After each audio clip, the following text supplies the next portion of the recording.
Okay, if you are anywhere close to being over the age, we'll go with over the age of 30, 35, then you probably know the song, I Saw the Sign. And in our own lives, we haven't heard that song forever. Now it's going to be in your head, right? You're gonna be, I Mhm. saw the sign. Right. Okay. Yes. So Sue Rogers is here, and she did not write or sing I Saw the Sign. And I'm glad because she's going to talk about something better. But we are going to talk about signs, right? Because I hear people all the time, oh, I just wish I had a sign, or then I had a sign. And it creates these monumental touch points and milestones in our life that make it magic, right?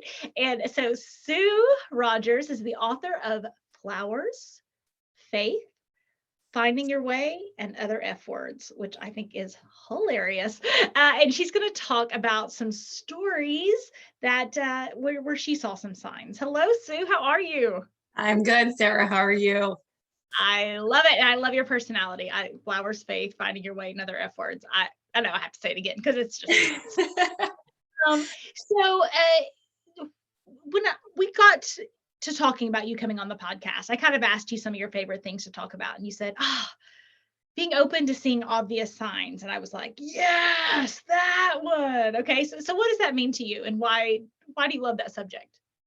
Oh man, because once you realize that there are signs everywhere and you become aware of them, it changes your world. And you even sometimes go back and can reflect back on things that happened previously and realize, oh, there was a sign there too. I just wasn't in tune to seeing them yet. And I love my listeners. I heart them so hard. Hello, listeners.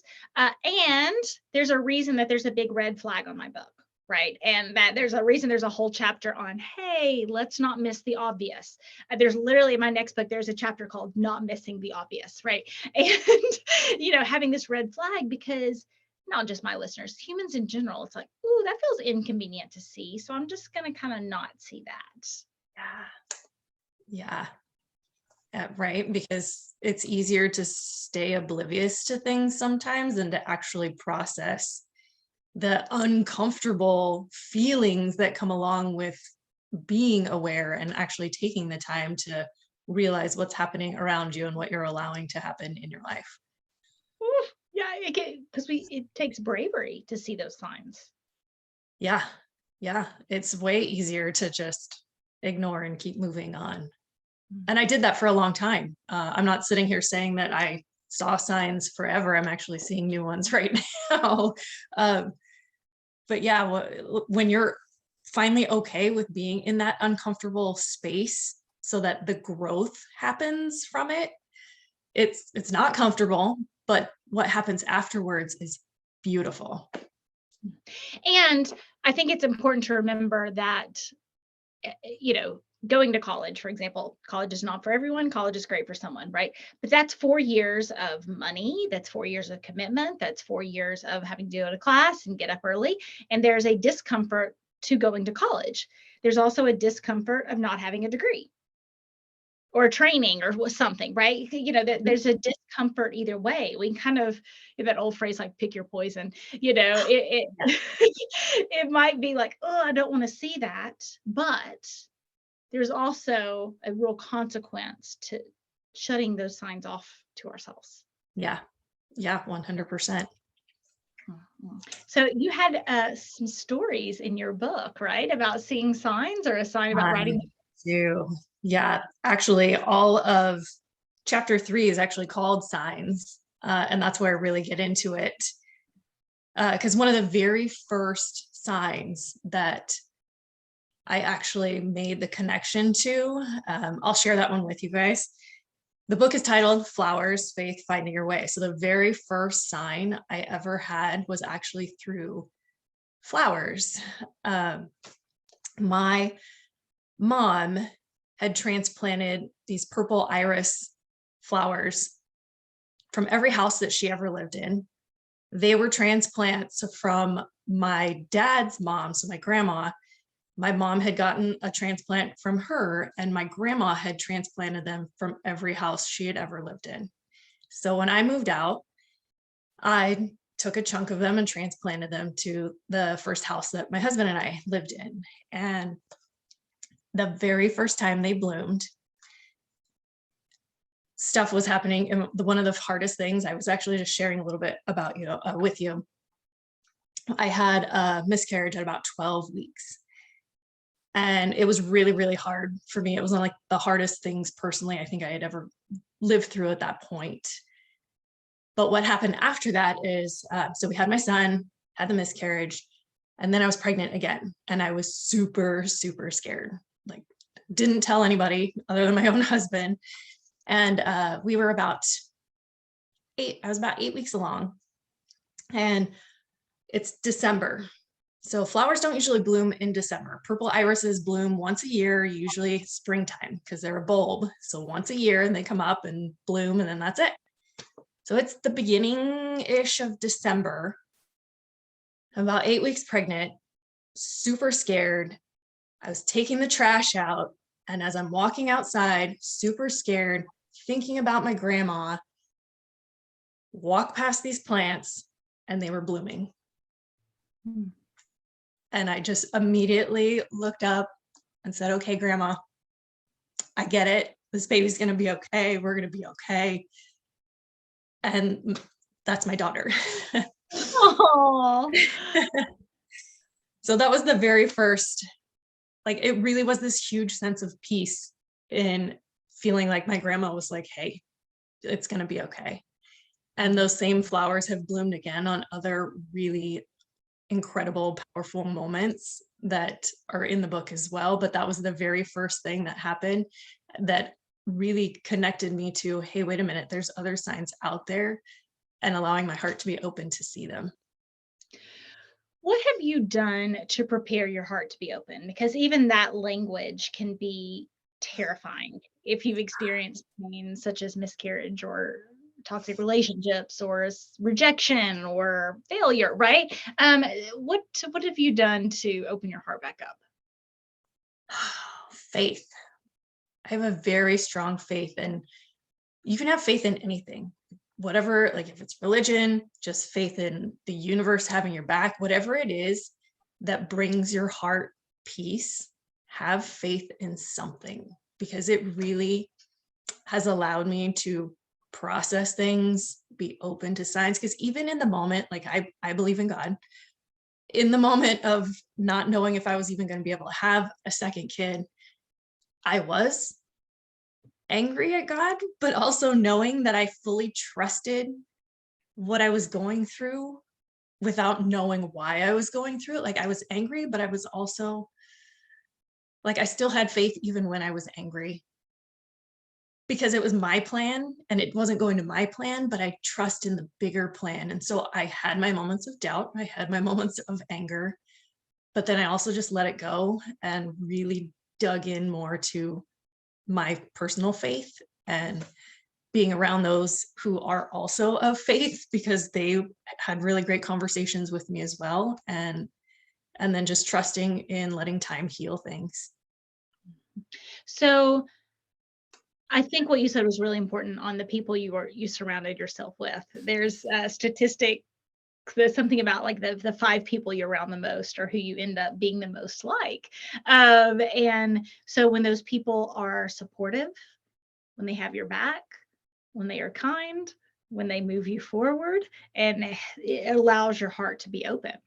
Yeah, 100%. And they were also the people that weren't just telling me I was going to be fine and to get over it. They were the people that were allowing me to be angry when I needed to be angry, but then also not letting me stay in that angry place, and, finding ways of just helping me process what I was feeling, but also not letting me stay in that super dark, unhappy place. Because I knew, like, I was surrounded by love and I could be angry, but knew that they were there to pick me up and help keep me going. I have a phrase called get past the past, real about the present, and serious about the future. And, it sometimes being angry is being real in the present, right? And there's something called like positive bias or toxic positivity, you know, some of these are spiritual bypassing. And because that can be, oh, I mean, it's better than doing drugs, you know, there's worse ways to go than spiritually bypassing. You know, I don't want to make it too much, but I mean, have you ever heard of, you know, someone and something really terrible happens, they're just like, well, it'll be fine. What's meant to be is meant to be, or something. And you're like, you just lost a baby. Like, what? You know, and it doesn't come across as healthy, you know. Right. I've actually was just reading stuff about toxic positivity not too long ago too, and thinking, oh man, if I'm doing that ever, I need to be cautious of that. Because I do, you know, want to look on the bright side of things, but you know, if you're in pain, be in pain and process it, because if you don't, it's going to sit there. And when you hold on to anger, it hurts your heart. When you hold on to worry, it rots your stomach. Like whatever emotions you're not processing are damaging your body internally. Which leads us to your next book, right? Aren't you doing some work in gut health? Yeah. So I've been a gut health coach. I've actually been in the wellness industry for 20 years. Back in the early 2000s, I went to college and had no idea what I wanted to do. You're 18. Like, who knows what you want to do for the rest of your life when you're 18? I ended up deciding to go with wellness management as my degree. And back then, nobody was really talking about it, but I learned how to put together overall wellness programs for people or companies. And lo and behold, it was a good path to go, because wellness has taken off tremendously in the last 20 years. And with doing that, I've taught health, fitness, personal training. I've taught preschool gymnastics. I've taught senior citizen fitness classes. I've done all of it. But as the years have gone on, nutrition has been much more of the focus, and especially with everything that everyone's talking about and learning about now with gut health and how important that really is. You can work out all day long, every day, and not see a fraction of the results as you would as if you reset your gut and really focused on healing your body from the inside out. Now, from what you know from both of like, hey, if I just stuff down my anger, it rots my stomach. And then there's gut health, you know, that is like a real, where's our balance in that? You know, I mean, is it emotional? Is it physical? Is it, you know, how do we be well? It is so many, like you just said, it's all of that. It's emotional, it's physical, it's mental, it's nutritional, and it can sound overwhelming if you're thinking, okay, I do want to heal my gut. Where do I start? There's so many places to start. But like the number one thing you can do really for your gut, eat vegetables, because vegetables are full of fiber, and fiber is considered a prebiotic. And what that means is any good bacteria in your gut, when you eat vegetables, fiber is a prebiotic, which means it's food for the probiotics, the good bacteria in your gut.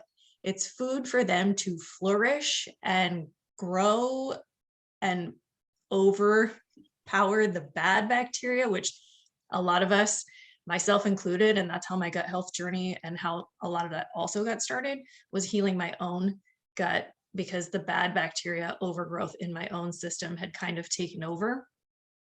And I had to very slowly and gradually over the last 5 years, I've gotten to a really, really good place now, but it was slow and gradual. My journey started actually with using probiotics because they were on the same shelf as the heartburn meds that I was buying. And the heartburn meds weren't doing anything. They were just masking the symptoms. And so I switched to probiotics to try to treat the cause, and then added in more vegetables and other things, and went from there. So that would be like the very first, and that's not hard. Eat some vegetables. Mm-hmm, mm-hmm. And I'll tell our listeners what I tell my husband. I don't mean potatoes. Sue doesn't mean potatoes. No. Not that you can't. Right. I'm talking like dark, leafy green vegetables, broccoli, spinach, kale, asparagus, green beans, like dark, leafy greens And then like colors of the rainbow is usually what they say, right? Potatoes technically are considered a starch, not really a vegetable anyway. So technically they don't really count. That's what I tell my husband. He says, "Oh, I know you want a vegetable for dinner." I'm like, what? And I was like, don't eat potatoes. That's not a vegetable. Yes. I did potatoes last night. He was so happy because he was like, oh, you made potatoes for dinner. And now this is really bad. How do you feel about corn? There's lots of info on corn. There's a lot of genetically modified corn. Corn also is not a vegetable. It is a grain. That's what I was waiting for you to say. I see. I can go back because he was like, we had 2 vegetables, corn and potatoes. As we had no vegetables, nothing. We had basically bread for dinner. You know what is a good thing to add on to potatoes though is chives. If you cut up a bunch of green chives and put them on potatoes, at least then you're adding some green from an herb, and like you can add in a ton of herbs, which herbs are really good for you too. Fancy schmancy word for herb is adaptogens. So that's another word that's out there, because adaptogens, which are herbs, you consume more of those, and that helps to naturally lower your cortisol, which is our stress hormone, which causes weight gain in the belly, because it's weight gain in the belly is to protect your vital organs when your body thinks you're under stress. But a lot of our stress nowadays comes from not having food. Like back in the day, stress was you didn't have food, you didn't have shelter, so your body went into, we got to protect our internal organs. But now most of our stress comes from the jerk that cut us off on the road, or work deadlines, or like whatever our stress out now is so much different and so more constant. And so that cortisol level is up, and your belly wants to hold on to that extra visceral fat to protect your organs. So if you have more herbs in your diet, that naturally helps to lower those cortisol levels, and also going to make you feel good too. Absolutely. Well, and Sue, I know this has taken a lot of things, but it's mind, body, spirit, right? Yes. And that's what it is. We talked about, the mind of recognizing, okay, I'm hurting right now and I'm going to do it. The spirit of faith, and then the body of wellness. So, I mean, I think we knocked it out of the park. I think so too. You tell people where they can find out more about you and your last book, and then your new book, and all that good stuff. Yes. Okay. So my book is on Amazon, Flowers, Faith, Finding Your Way and Other F Words. My website is www.balancedaylife.com. And then I'm on Facebook, Instagram, Sue Rogers, Balanced Day Life. I've got pages for both on Instagram and Facebook. And yeah, that's a pretty easy way to find me. Well, I know we all need a bit more balance. It's the conversation, right? How do we find balance in our minds, balance in our time schedule, balance in our relationships, right? So that should be easy for our listeners to remember. Sue, thank you so much for helping us today on our journey to having it all, right? Mind, body, and spirit. Yes, it's all connected, and it should all be a part of healing. Thank you, Sarah. Absolutely. Thanks.